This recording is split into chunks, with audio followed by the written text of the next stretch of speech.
Hello friends नमस्कार। तो आज ब्लॉगटा स्टार्ट है बाबू पाखु। तो सी उठला मैंने ना मुझे आगे रेडी करनी बाकी बो हंका तो पूरा दिन सारा ता पछरे लगी था सेवारे।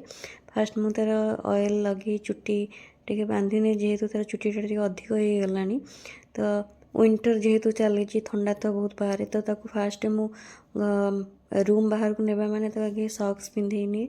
सॉक्स पिंधे सारा तार स्वेटर जैकेट टोपी जहाँ भी आगे फास्ट मु रेडी करी तापर रूम बाहर को नहीं माने ठंडा भी माने एते एक्सेस हो जाइए जे तो एते माने मेडिसिन खाइला पर भी कमुनी।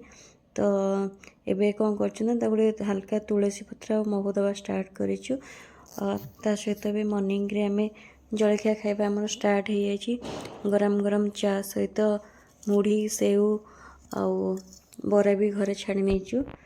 तो आज मुझे आपको गोटे जिनस सेयार करुँच कि कांजीवल जो आम सुकुआ बो हुए गोटा केमती कराए जाए। मु तो यही वर्ष फास्ट टाइम माने रहीकि प्रेजेंट रे देखिले केमी हुए कारण मु सब जेहेतु पार्लर रे रही जाए सब जिनस देखिपारे। तो आज देखिली कौन पोई खाटे ना तांकर खड़ू तैयारी खड़ू तैयारी सहित कला आउ सिंदूर रखाई लगे हवापाई। फास्ट कपड़ा को हलदी रे आमे ताकू भिजेकी हलदी कपड़ा करिकी गुड़े दबा सुखुआ को गुड़े दबा। तापर सिंदूर आउ दीपटे दीटा आखि कलारे तैयारी लगे आखि बनईकी से जो खड़ू को बेकर पकईकी ताकू रखी देखो गोटे बोहू हो सारी। जेहेतु एबे घरे दुईटी पुओ गोटे आमर बाबू आ बंटी तो तांको दुईटा बोहू होइकी रेडी हो गले।